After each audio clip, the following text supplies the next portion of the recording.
So I'm Evan Hewitt. I'm a professor at Oklahoma Wesleyan University. I oversee the film and communications department. My specialization is in film. I started the digital cinema program, and I oversee the digital cinema program.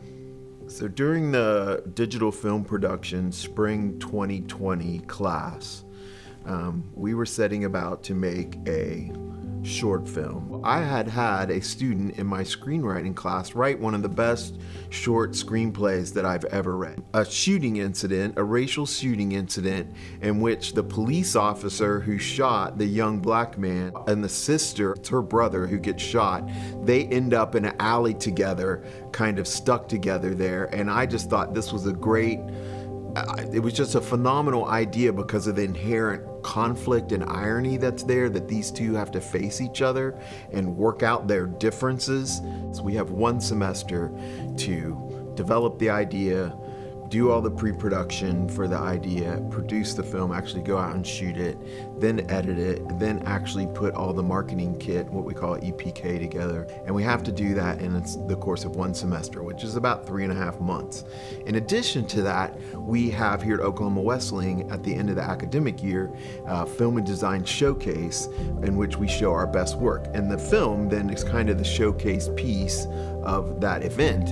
And so we have the additional pressure of getting that done 1 week before finals week. So we had just less than 1 semester to get this entire film project done, and that is not a lot of extra time.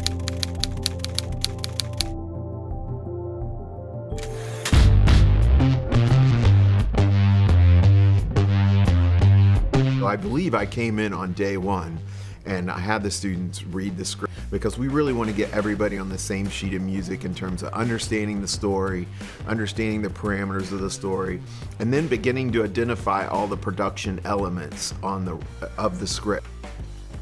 My name is Sarah Davis, and I was the producer for the film last year in our digital film production class.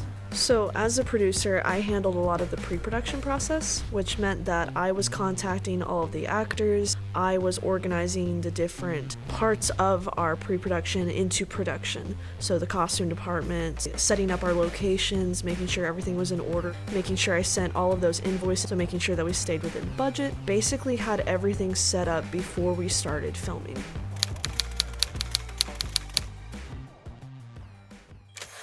One of the things that's happening, right, is I have the responsibility of everything. So I'm, in that sense, the producer, right? Although I have a student producer under me, because I'm teaching the people why we're doing this. So I really sent the camera team off by themselves to manage all the preparation in terms of the shot design and the camera plots, and kind of putting the visual look of the film together. Go ahead, take it off. Okay. Hi, my name is Jon-Calvin Chance. I was the director of photography. I remember it was you and I, Nathan, where we were in the studio and we were making a camera plots, and we were putting out our blocking. It's like, oh, this would be a cool shot, and then it's all like one continuous shot because the film 1917 just came out, and we were just all into the case of what if we just made the whole movie one continuous shot.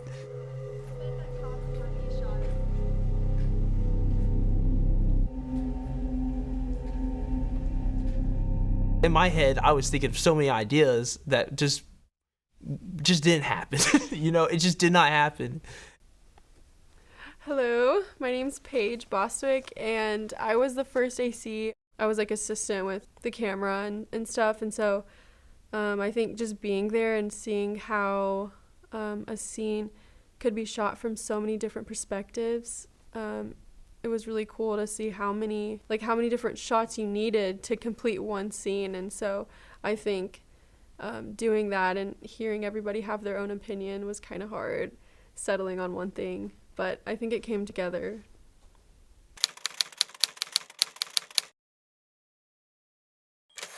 The riot was very relevant of its time. We were already going through a time of racial tensions going through the United States.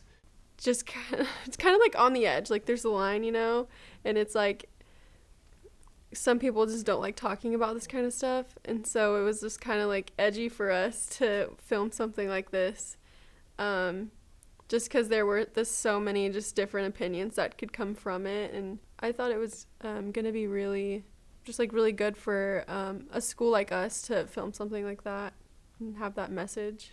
And it was just really exciting to be a part of something like that, and hopefully the entire point of filmmaking is to tell a story. And if that story can somehow help our world, humanity in and of itself, and who we are as people, then that's something that I would always love to be a part of. And I thought we should make something that spoke to forgiveness. And that's really what the film was about to me, is like this person and these two people being able to find it in their hearts to reconcile their differences and kind of forgive one another. And that's why I was excited about the story.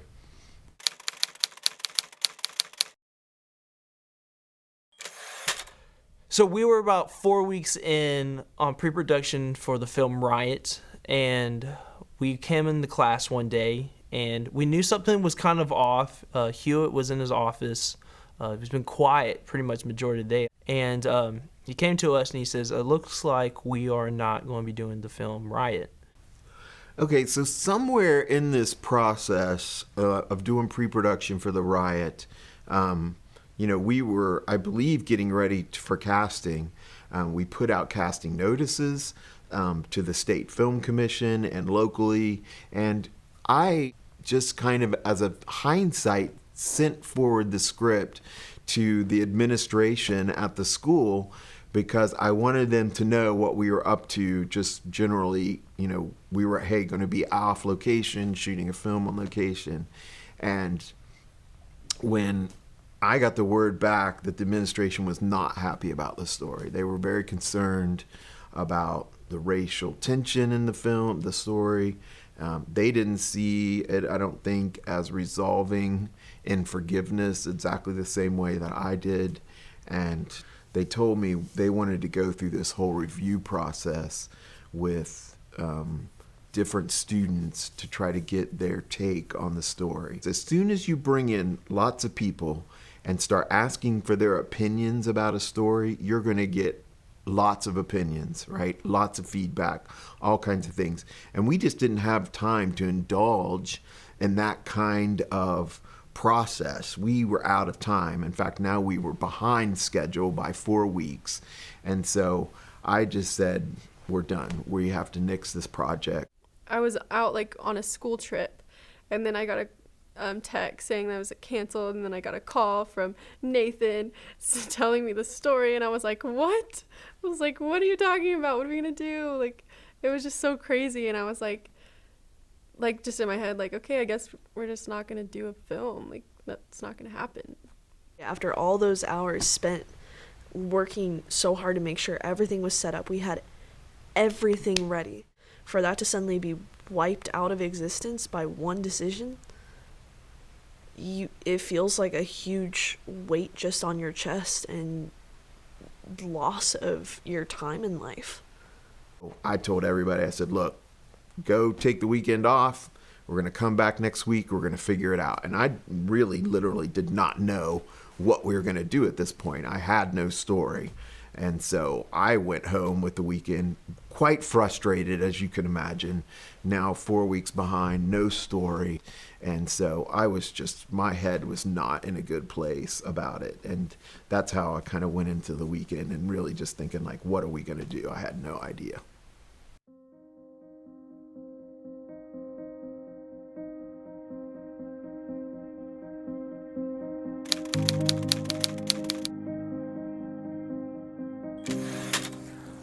Well, this is right across the street from my house, so you go to the dog park, there's always people and their dogs, and I just like to let her run around. She's kind of big, and some dogs are scared of her, so I just started coming over here and walking my dog around because it's a nice spot, and she can be free. It's like my personal, 100-acre dog park. Belongs to the school, but there's nothing over here. It's kind of abandoned. it's a floodplain and there's lots of equipment left over from the oil boom. But other than that, it's just woods and nothing because it floods. This is sort of where it all started.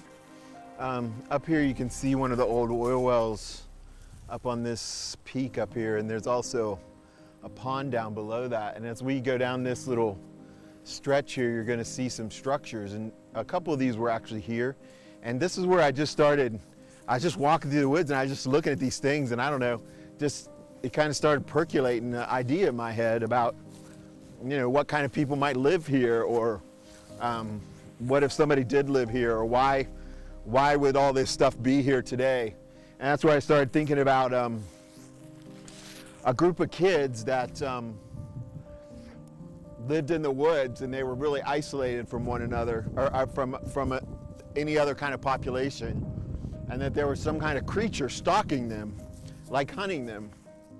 So we came back in the next day, and Hewitt stormed in, fired up, and he's like, I have 5 new ideas, and one of them popped out as just this truly amazing concept of kind of a horror thriller, futuristic, just amazing dystopian film. And we all loved it, and we said, yeah, let's run with it. Hewitt comes with us with a new film called The Savage. And I think we were all already burnt on the first no from the university. We were already burnt. And with this new script that Hewitt started, it put a new fire in us that, like, we know we can actually do this.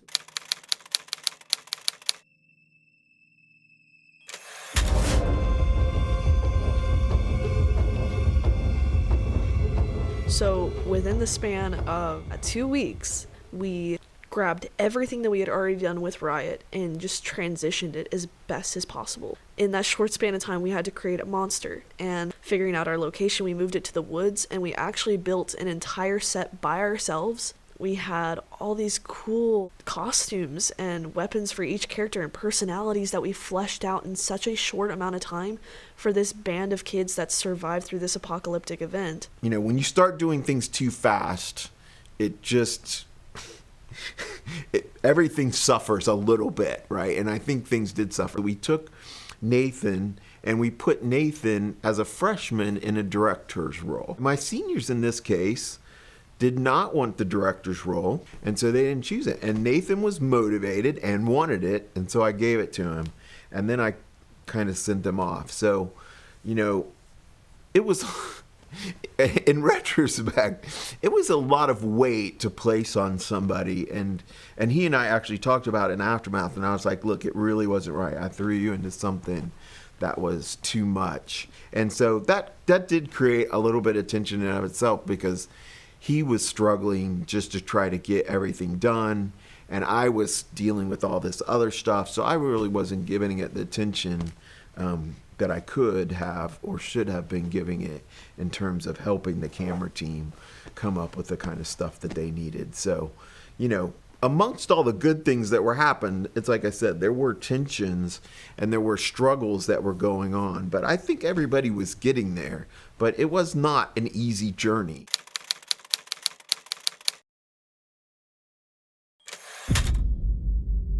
And so this was the Savage. This is what's called a ghillie suit.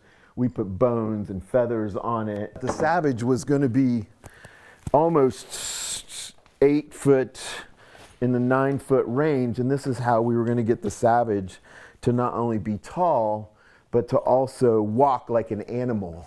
You know, really the Savage was just supposed to be kind of a cloaked figure that really, you don't ever really get a great look at until the very end when he faces off against Joshua. And we just wanted him to be foreboding, you know, if it's kind of like a David Goliath moment. So what we have here is a costume rack for all the costumes for the characters in the Savage. The idea behind the costuming was that these were clothes that they found or that they assembled in different ways. So they weren't, they were supposed to kind of have a post-apocalyptic kind of feel for it. And we have Joshua, who was played by Lewis. He was the boy who is the main character. He also had a big bow. All of these have an accompanying weapon and accessories that go with them too. This is Avalon. The character Avalon, which was played by Kylie, and you can see she's kind of the leader of the group. Hi, I'm Kylie Bostwick, and I played Avalon, the main girl character, in the short film, The Savage. I've done acting since, I want to say, 6th grade. I never did anything on camera at all, and so I thought this was going to be really different because stage acting and then film acting is a lot different. I wasn't allowed to do the show at the high school that we were doing at the time, and I was really bummed out because it was my senior year and I wasn't going to be able to do like one last hurrah. But then I found out about The Savage, and I got really excited because it would be giving me an opportunity like one last time to finally act, just to like close a chapter, if that makes sense. Professor Hewitt was super enthusiastic about this, so I was like, okay, yeah, this is gonna work, it's gonna be good. And then he was like, yeah, we gotta go hand build the set with like build teepees and like chop wood, and I was like, what? So this is the village for the Savage, for the kids that lived in the woods. They were forced to live out in the woods. They had to get out of the population, and so they had just found materials and kind of built these just, kind of lean-to kind of structures, and this was basically their home, their village. One of the kind of ideas about the story is they had a fire pit here, and that the fire would illuminate just this circle, and as long as the fire illuminated the space, the savage, the beast, wouldn't come into the village. So you see that's kind of the design of this, that all these structures are put around this fire.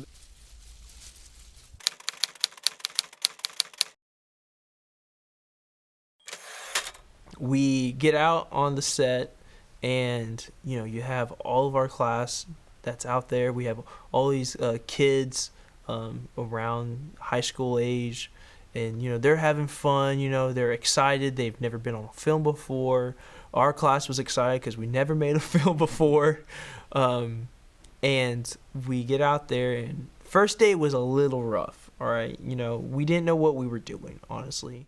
Camera speed. The Savage, take 1A, take 2, marker. Dang it. The Savage, scene 2A, take 1, marker. Action. What happened to the people? The adults. Where did everybody go?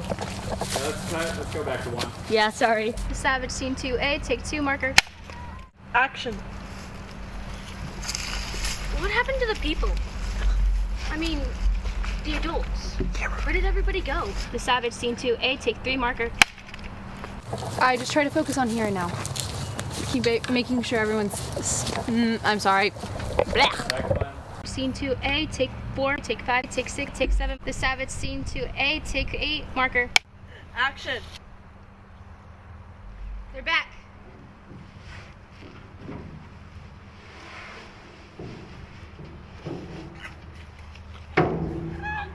Cut. Having my sister on set, I don't know. I was also intimidated, honestly, because I was like, what if? Because I immediately thought, I was like, okay, Paige has only seen me in like some of my bigger shows. What if she is expecting there was like that fear aspect that I was like, dude, I'm gonna let my big sister down. I mean, I thought it was good, like, because she was the actress, and so I was on the other side of the camera, and like, she's so talented. And then I also was trying to be cool, I'm not gonna lie, because I was like, okay, Paige is here with all her college friends. I don't want to be that weird high schooler student that's like kind of annoying, but I mean, that's my personality. So I honestly just liked seeing her act. I thought it was really fun, and telling one actor that I don't know like what to do, I'd be like, okay, so you need to like do this better. And then with Kylie, I'm like, Kylie, what are you doing? Like, don't do that, that's so bad.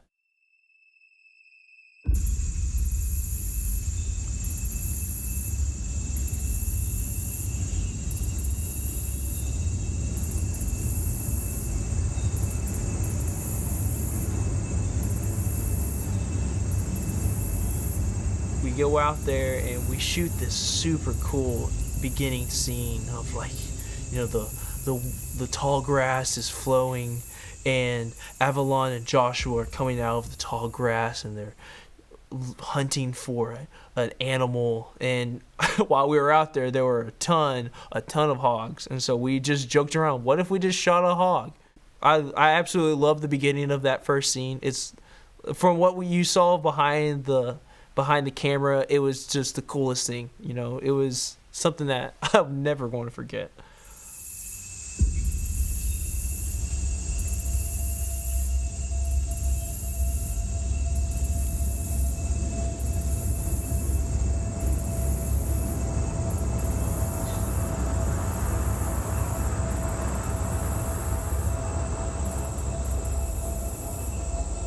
I kind of felt like once we got started, we had an awesome set. We built an awesome set. We had awesome costumes. The Savage was a killer creature. Our camera team had come together with a great shot plan, right? And we had all the elements. And I think once we started shooting, everybody was on board. We had all the actors there. I felt like we had a lot of cohesion, and we were moving forward in a really good manner, and I was quite pleased. My goal is always to see the students pick up the mantle of the project and begin to run, so that if I wasn't physically there, it wouldn't even matter. And I believe 90% of what we did in those 2 production days, I could have walked away and everybody would have been fine without me. Action. And cut. So the scene that like just struck me the most was the Shibuya scene. Me and my friend Ariel, she was also in it. We had a tradition before every show. We sang a song. We sang the Shibuya song, kind of from The Office. And so we sang that one night at the Hewitt's house, and Evan heard that, and he was like, this is amazing. And so when I read the script and I realized our Shibuya song, which is like weird, is gonna be on the show, like in the short film, I was like, what in the world? So everyone brought their A game that night. It started raining in the middle of it, so we were trying to keep the fire going. It's muddy and keep the cameras clean. And I just remember shooting a look over at Nathan and JC and our crew who's huddling in a shed in the back while the kids do their performances. And we were just grinning at each other going, I don't care the conditions. There's nowhere else I would rather be than doing this right now. For me, when I look back on the fire scene, the song Shabupa, something roll call. Shibuya roll call, whatever the name of the song is. But it's like, I mean, everybody was jiving. The actors are jiving. They're singing the song. And it's just a fun scene. And it was just like, I don't know, when you do that together and you just see people doing their thing and you see those kids coming to life, because they were really good at this scene. I mean, it's a good scene. And they all came alive. And when you see that, like as a teacher, and you love seeing that, and you love seeing not only the actors, but the crew members are getting it, right? And you look at the stuff, it's beautiful. And so that makes me happy to look back on that and think about that part. And we were all laughing and having a good time. So that's definitely a good memory.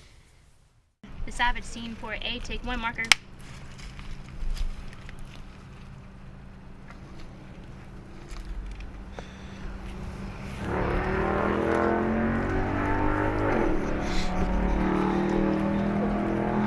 Hold for cycle.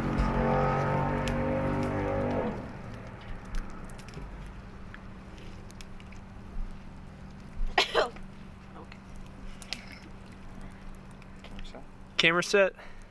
Action. We need some entertainment. Roxy? Don't look at me. Pickles? It's always me, isn't it? When people need drama. Pickles. When people need a story. Pickles.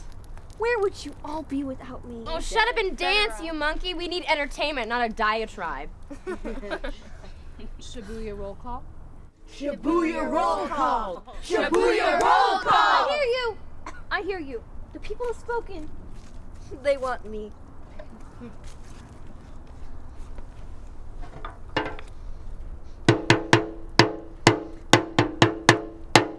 Shabuya, yeah, yeah. Shabuya, roll call. Shabuya, yeah, yeah. Shabuya, roll call. My name is Pickles. Yeah, I'm sweet and sour. yeah, You wanna fight? yeah. I'm gonna fight. Roll call. Shabuya, yeah, yeah. Shabuya, roll call. They call me Roxy. Yeah, Short for Roxanne. oh, yeah, You think I'm pretty? yeah. You get the hand. Roll call. Shabuya, yeah, yeah. Shabuya, roll call. They call me Joker. Yeah, They call me mean. yeah, They call for supper. yeah. I'm gonna be seen. Roll call. Shabuya, yeah, yeah. Shabuya, roll call. My name is Jade. Yeah, And I'm a gem. yeah, My worth and value? yeah. Well, it's a sin. Roll call. Shabuya, yeah, yeah. Shabuya, roll call. The name is Ivy. Yeah, Grow from a vine. yeah, You want my turf? yeah. Nah, man, that's mine. Roll call. Shabuya, yeah, yeah. Shabuya, roll call. My name is Honey. Yeah, I'm sweet and funny. yeah, Cute as a bunny. yeah. Give me your money. Roll call. Shabuya, yeah, yeah. Shabuya, roll call. My name is Josh. Yeah. And I'm a squash. Shabuya, yeah, yeah. Shabuya, roll call. Shabuya, yeah, yeah. Shabuya, roll call. A Tulsa man, the first in the state confirmed to be infected with coronavirus. He traveled to Italy in February, and tonight he and his family are in quarantine in their home. I believe it was the next day, we got called to an all faculty meeting at the college. And, you know, during the lead up to all this, the COVID-19 phenomenon was starting to dawn on us, but it really happened in slow revelations. You hear in the horizon going, "Oh, that's a thing. It's probably nothing." You hear about it at work, you hear about it on set, and everyone's kind of joking about it and going, this is not too big of a deal. It's across the water. We won't have to worry about it." And then it gets closer. And you start to worry a little bit more as you hear the news reports going, and you're like, that kind of seems like it sucks, but probably nothing. Yeah, it's America. Why should we worry? Spring break happened, and we had our town hall meeting at this university, and they said that we'll come back in 2 weeks, and never happened. The fear that was in me as a senior for Oklahoma Wesleyan was the fact that I'm not going to see my friends again. I'm not going to walk across the stage and see my family across the auditorium cheering me on. It was like, at first it's like, we're not coming back to school. And then it was like, you can't come back to campus. And then, of course, the actors who were in high school and junior high and whatnot, they were also experiencing that. I remember it was such like an eerie time. In like 1 millisecond, it felt like my senior year was taken. My last opportunity to be in a musical was taken. It felt like, and my last opportunity to do acting was taken. All in like that. And I remember texting Hewitt. I remember texting Nathan and going, what is going to happen to our film? What is going to happen on what we have spent so many sleepless nights on? And all of us are just, I don't know. We have no idea. I don't know. We talked about it for weeks. It went on for weeks and probably into months. And probably for me personally, it wasn't till we were clear into summer and approaching the next year. And I was like, look, we probably just have to let this thing go. It's a little bit sad just when you put that much work into anything and you don't get to see the fulfillment of it. It's just kind of sad. But it's also happy because it was fun times building, you know. It's like, you don't normally go into a college class and fell trees and build teepees. I mean, that's not your everyday, you know, college experience.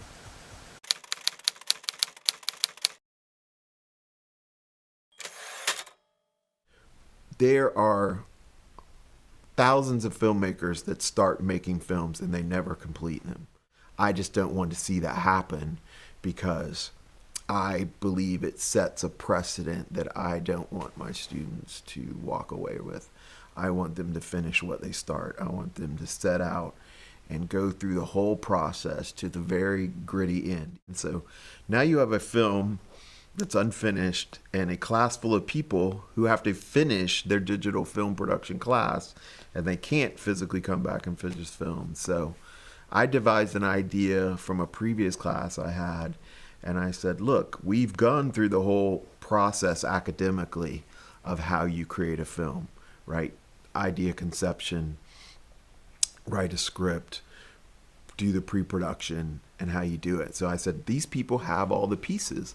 So my answer to finishing the class totally online was, wherever you are and with whatever equipment that you have, you are going to come up with an idea for a film, you're going to make a film, and you're going to submit a film by the end of the semester. And that was how they were going to finish their class. And we all kind of laughed at first. We're like, you're joking, right? He's like, no.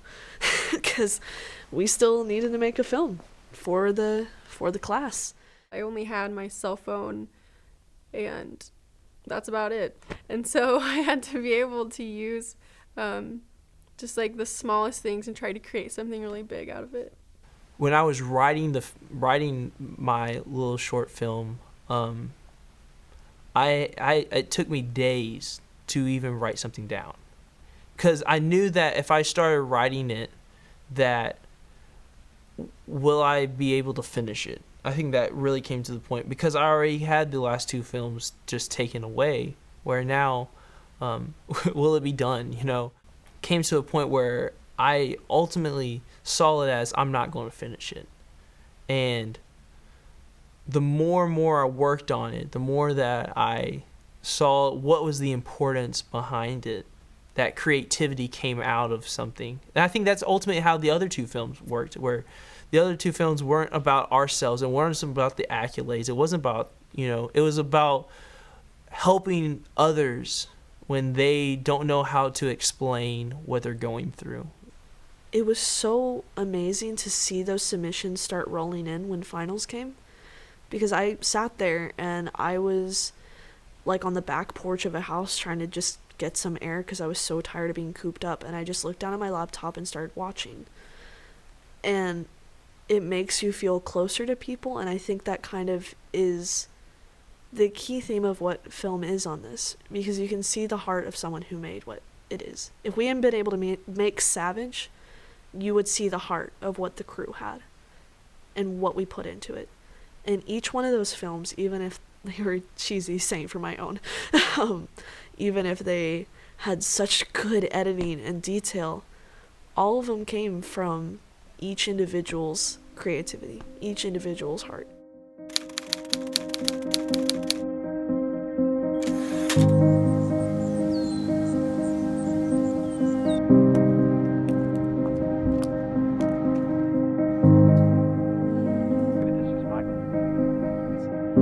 It's been so long. Bro, it's not a big deal.